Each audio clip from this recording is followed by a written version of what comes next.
नमस्कार, स्वागत है आपका। आप देख रहे हैं राष्ट्र प्रथम। मैं हूं आपके साथ वैष्णवी झा। बुलेटिन की शुरुआत करेंगे टॉप 60 के साथ। प्रधानमंत्री नरेंद्र मोदी ने आज पीएमओ से केदारनाथ पुनर्निर्माण कार्यों का ड्रोन कैमरे की मदद से निरीक्षण किया। इसके लिए उत्तराखंड शासन और जिले प्रशासन स्तर पर तैयारी की पूरी की गई। केदारनाथ में इन दिनों दूसरे चरण के कार्य चल रहे। इसके तहत कुल 21 कार्य होने हैं, जिसमें 10 काम इसी वर्ष पूरे होंगे। इन्हीं कार्यों का प्रधानमंत्री नरेंद्र मोदी ने पीएमओ से लाइव जायजा लिया। प्रधानमंत्री नरेंद्र मोदी का ये ड्रीम प्रोजेक्ट है। ये पहली बार जब 3 मई 2015 को केदारनाथ मोदी पहुंचे थे, तो उस दौरान उन्होंने केदारनाथ पुनर्निर्माण के लिए 400 करोड़ रुपए की परियोजना का शिलान्यास किया था। ये 3 चरणों में कंप्लीट होने हैं। इनमें से अब दूसरे चरण का काम चल रहा है। राजस्थान के सीएम और कांग्रेस के वरिष्ठ नेता अशोक गहलोत आज भारत जोड़ो यात्रा में शामिल हुए। यात्रा में शामिल होने के लिए ये मुंबई से सुबह कोची पहुंचे। इसके बाद वो राहुल गांधी के साथ प्रेस कॉन्फ्रेंस में भी शामिल हुए। अशोक गहलोत पिछले 2 दिनों से कांग्रेस अध्यक्ष पद के लिए नामांकन करने को लेकर चर्चा में बने हुए थे। अशोक गहलोत सोनिया गांधी से जाकर मिले। माना जा रहा है कि सोनिया गांधी से उनकी मुलाकात के दौरान अध्यक्ष पद के चुनाव से जुड़े विषयों पर ही मुख्य रूप से चर्चा हुई। गहलोत दिल्ली से मुंबई पहुंचे थे। यहां गहलोत ने कांग्रेस अध्यक्ष पद का चुनाव लड़ने का स्पष्ट संकेत दिया। उन्होंने कहा, पार्टी आलाकमान उन्हें जो भी जिम्मेदारी सौंपेगा उसे वो निभाएंगे। उत्तर प्रदेश सरकार मदरसों के बाद अब वक्फ की संपत्तियों की जांच कराने जा रही। एआईएमआईएम प्रमुख असदुद्दीन ओवैसी ने यूपी सरकार के इस फैसले को लेकर आलोचना करते हुए हमला बोला। ओवैसी ने यूपी की योगी सरकार पर हमला बोलते हुए पूछा कि वे केवल वक्फ संपत्तियों का सर्वेक्षण क्यों कर रहे हैं। उन्हें हिंदू बंदोबस्ती बोर्ड की संपत्तियों की भी जांच करनी चाहिए। उन्होंने मदरसों के सर्वे कराने को सरकार की साजिश करार दिया। ओवैसी ने यूपी सरकार पर अनुच्छेद 300 का उल्लंघन करने का भी आरोप लगाया। एआईएमआई प्रमुख ओवैसी ने प्रेस कॉन्फ्रेंस में कहा कि वो मदरसे के सर्वे के वक्त बोल रहे हैं कि ये एक साजिश है। कुर्सी जाने के बाद शिवसेना का उद्धव गुट नई सिरे से खुद को स्थापित करने में जुटा। इस कड़ी में पहली बार उद्धव ठाकरे बीजेपी सरकार पर तलक तेवर हमलावर हुए। उद्धव ने कार्यक्रम में गृह मंत्री अमित शाह पर कहा कि अमित शाह ने मुंबई में आकर कहा था कि शिवसेना और उद्धव ठाकरे को जमीन दिखाना है। उद्धव ने कहा, मेरा कहना है कि अमित शाह को आने दीजिए, आसमान दिखाए बिना नहीं रहेंगे। उद्धव ठाकरे ने अपना आक्रामक रुख जारी रखा। उन्होंने कहा, अमित शाह को उद्धव ठाकरे की खुली चुनौती है। हिम्मत है तो महीने भर में बीएमसी का चुनाव लेकर दिखाएं। साथ ही ठाकरे ने कहा, मुंबई का हर समाज हमारे साथ है, गुजरात भी हमारे साथ है, हिंदुओं में कोई फूट नहीं है। उद्धव ने पीएम नरेंद्र मोदी पर भी हमला बोलते हुए कहा कि 70 साल बाद देश में चीता लाए, लेकिन आवाज सुना तो बिल्ली जैसी। सुप्रीम कोर्ट ने पिछले 3 दिनों से कर्नाटक हिजाब मामले पर चल रहा सुनवाई आज पूरी हो सकती है। कर्नाटक सरकार के अलावा उन कॉलेज शिक्षकों ने भी जिरह की जिन्होंने कॉलेज में हिजाब पहनने से मना किया था। हिजाब समर्थक याचिकाकर्ताओं ने उन्हें प्रतिवादी बनाया। आज याचिकाकर्ता पक्ष को सरकार और शिक्षकों की दलील का जवाब देने का मौका मिलेगा। उसके बाद आदेश सुरक्षित रख लिया जाएगा। स्कूल कॉलेज में हिजाब के विरोध में कर्नाटक सरकार की दलील देते हुए कहा, कुछ लोगों ने 3 तलाक को भी धर्म का जरूरी हिस्सा कहा था, लेकिन कोर्ट ने उसे नहीं माना। सुनवाई के 9वें दिन कर्नाटक सरकार और उन कॉलेज शिक्षकों ने जिन्होंने कॉलेज में हिजाब पहनने से मना किया था।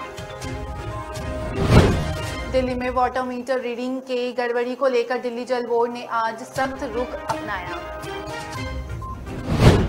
बिलिंग के लिए नियुक्ति किए गए प्राइवेट एजेंसियों पर एक मीटर रीडर के खिलाफ एफआईआर दर्ज कराई गई। दिल्ली जल बोर्ड के उपाध्यक्ष सौरभ भारद्वाज ने पिछले हफ्ते ही गड़बड़ी करने वाले मीटर रीडर्स और उनकी संबंधित एजेंसियों के खिलाफ एफआईआर दर्ज कराने के निर्देश दिए थे। सौरभ भारद्वाज ने दिल्ली जल बोर्ड के अधिकारियों को ये निर्देश दिया कि न्यूनतम मानदेय से कम भुगतान करने वाली एजेंसियों को नोटिस जारी किया जाए। दिल्ली जल बोर्ड के कुल 41 जोन हैं, जिसमें 21 जोन में बिलिंग के लिए प्राइवेट एजेंसियों की नियुक्ति किया गया है। कांग्रेस अध्यक्ष के चुनाव को लेकर पार्टी के अंतरिम अध्यक्ष सोनिया गांधी ने किसी का भी पक्ष लेने से इनकार किया। सूत्रों के मुताबिक राजस्थान के सीएम अशोक गहलोत के साथ बैठक में सोनिया गांधी ने कहा कि पार्टी के अध्यक्ष पद का चुनाव स्वतंत्र और निष्पक्ष होगा। सूत्रों के अनुसार सोनिया गांधी ने कहा कि एक व्यक्ति एक पद का सिद्धांत तब सामने आएगा जब उम्मीदवार तय हो जाएगा कि वो जीत जाएगा। सोनिया गांधी ने अशोक गहलोत को संकेत दिया कि वो कांग्रेस अध्यक्ष चुनाव में किसी का पक्ष नहीं लेगी और प्रक्रिया तटस्थ रहेगी। कांग्रेस अध्यक्ष पद के चुनाव की रेस में इस वक्त अशोक गहलोत और शशि थरूर के नाम सबसे आगे चला। राजस्थान के सीएम अशोक गहलोत ने कहा कि अगर पार्टी का शीर्ष नेतृत्व उन्हें अध्यक्ष चुनाव में उतरने के लिए कहता है तो अध्यक्ष पद के लिए वो चुनाव लड़ेंगे।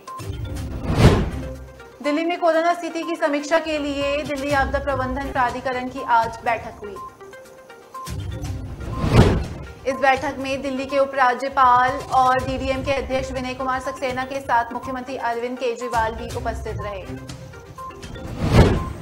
इस बैठक को लेकर सीनियर सरकारी अधिकारी ने बताया कि डीडीएम की बैठक में ये आंकलन किया गया। साथ ही ये भी देखा गया कि कोरोना के संक्रमण से निपटने के लिए अस्पताल में मौजूद संसाधनों को कम किया जाना चाहिए या आगे बनाए रखा जाना चाहिए। सीनियर सरकारी अधिकारी ने बताया कि इस समय दिल्ली में कोरोना का पॉजिटिविटी रेट और अस्पतालों में भी मरीजों की संख्या काफी कम हुई है।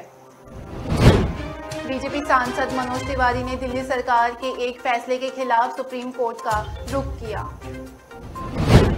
बीजेपी सांसद ने दिल्ली सरकार के बढ़ते प्रदूषण के स्तर को रोकने के लिए सभी प्रकार के पटाखों की बिक्री और उपयोग के प्रतिबंध के खिलाफ कोर्ट का रुख किया।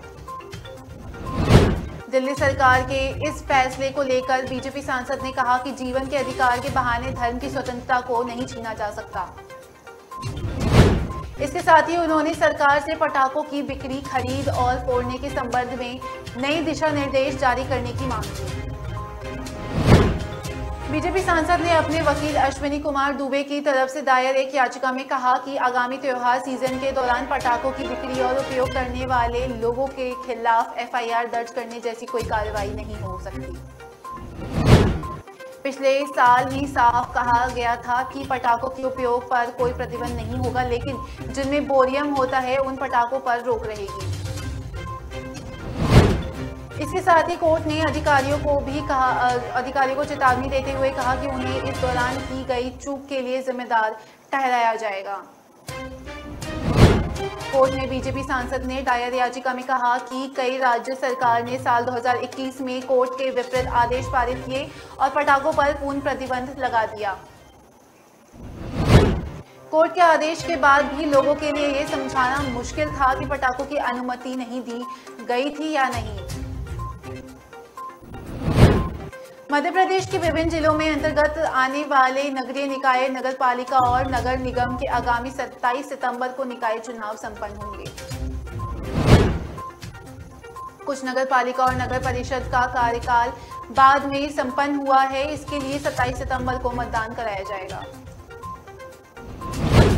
मध्य प्रदेश के सीएम शिवराज जोर शोर से चुनावी सभाएं कर रहे। मुख्यमंत्री शिवराज सिंह चौहान शहडोल में जाकर जनसभा को संबोधित किया। इस दौरान सीएम शिवराज ने जनता को संबोधित करते हुए कहा कि बीजेपी की सरकार अगर बनी तो उन्हें शहडोल को संभाग बनाकर विकास को गति देने और मेडिकल कॉलेज देने का काम किया जाएगा। पंजाब के सीएम भगवंत मान का उपराज्यपाल बर्नीवाल पुरोहित द्वारा विधानसभा के विशेष सत्र को बुलाने के आदेश को वापस देने पर बयान दिया। सीएम भगवंत मान ने कहा कि ये लोकतंत्र पर बड़े सवाल पैदा करता है और जनता सब देख रही है। फिलहाल इस टॉप 60 में इतना ही। नमस्कार।